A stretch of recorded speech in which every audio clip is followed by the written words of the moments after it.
People often claim that Jesus wasn't worshipped during his lifetime, that he was just a wise Jewish teacher, and only centuries later did followers start calling him divine. It's an interesting story, but it's wrong. That claim collapses the moment you actually read the Gospels closely, because woven through their pages are quiet, deliberate moments where Jesus is not just honored, he's worshiped. And no one shows this more intentionally than Matthew. Matthew uses one particular word, proskuneo, usually translated as worship, as a kind of breadcrumb trail.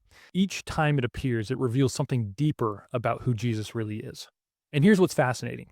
Matthew's point isn't simply Jesus was God. In the first century, that statement would have been almost meaningless or even misleading because everyone from emperor to warlords claimed to be gods. Instead, Matthew tells a different story. Through this one word, proskuneo, he shows how Jesus uniquely embodies the presence and authority of Israel's God himself, the one before whom all creation bows. I'm Caleb Brake, and this is the Wise Fool podcast, where we explore the wisdom of the New Testament, knowing full well that the cross and the death of God still sound like foolishness to many. In English Bibles, we read the word worship, but in Greek, the word behind it, proskuneo, literally means to fall down or bow down or to prostrate oneself. It's a gesture of deep reverence, but not always directed towards God. That's why some argue that when people worship Jesus, they're really just showing respect, the same way someone might bow before a king. But that reading misses something absolutely crucial. Matthew uses proskuneo in a uniquely intentional way. His entire gospel, from beginning to end, is framed by it. The Magi in chapter 2 come to the child Jesus saying, "We have come to proskuneo him." And at the very end, in chapter 28, the risen Christ appears and the disciples fell down and did proskynesis to him. From cradle to resurrection, the same word ties the story together. In between, Matthew weaves this thread through moments of need and recognition. A leper bows down to Jesus. Again, proskuneo. A synagogue ruler falls before him. Again, proskuneo. The disciples fall before him after he walks on water. Again, proskuneo.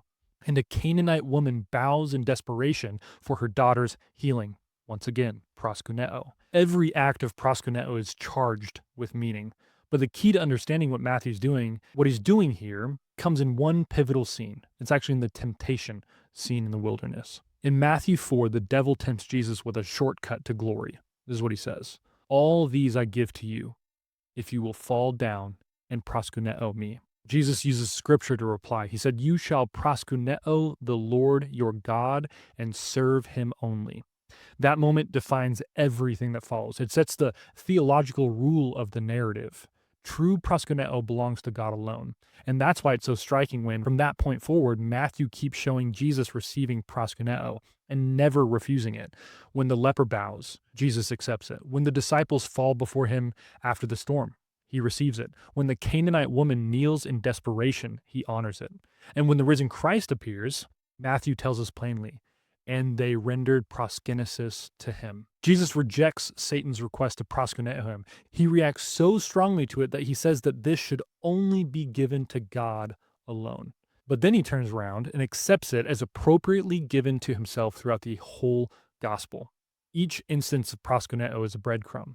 Each one recalls that moment in the wilderness. The one who refused to proskuneo Satan now receives proskuneo as the rightful object of it. For Matthew, this is the clue. Jesus is not just a messenger of God's power, he shares in God's identity. And here's where modern readers often miss the point. Matthew is very clearly identifying Jesus as God here. In ancient times, if Matthew were to simply say Jesus was God, it certainly wouldn't have carried the same meaning in the first century. It would have sounded simplistic, even pagan.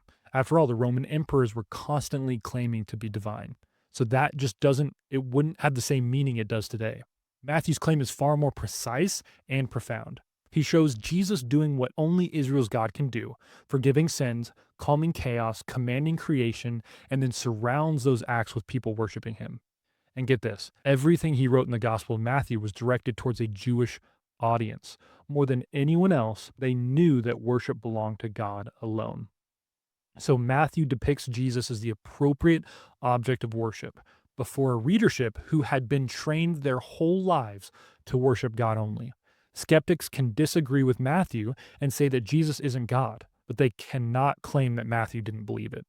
Matthew clearly sees Jesus as the divine Son of God, worthy of our wholehearted worship. Matthew is teaching his readers to see Jesus through Israel's scriptures, the one before whom every knee should bow, because he is the very presence of God among his people. So, now that we see that Jesus truly was worshiped, what does that mean for us today? For starters, the old liar, lunatic, Lord argument from C.S. Lewis still rings true, because it's so clear that Jesus is receiving worship, it leaves us with only three options regarding his identity.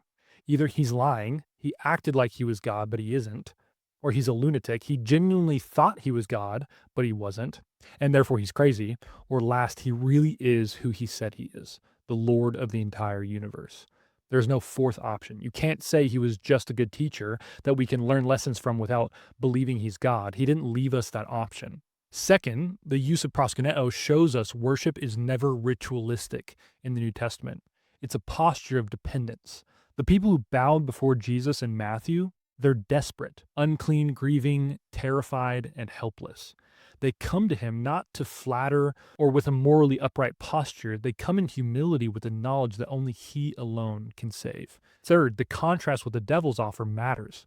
The devil sought proskuneo as a means of control, a way to make worship transactional. He wanted to be the best, and he wanted everyone to know it. But the kind of proskuneo Jesus receives is relational, born out of love and trust, out of dependence.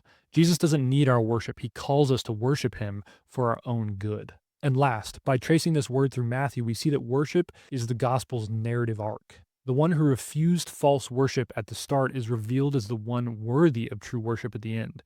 It's the resurrection itself that solidifies this point. If the resurrection really happened, nothing about your life should be the same. Our greatest problem has been solved. We have nothing left to fear if death is already defeated. So what does proskuneo mean in the New Testament? It's more than a word for worship.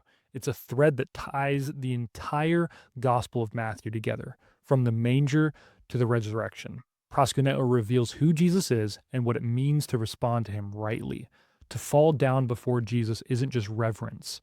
It's wholehearted surrender. It's the realization that in him, the God who alone is worthy of proskuneo has drawn near. Hey, thanks for watching. If you want to go deeper in the New Testament, understanding its history, theology, and the world that first heard it, subscribe and join me here. I'm Caleb Brake, and this is the Wise Fool Podcast. See you next time.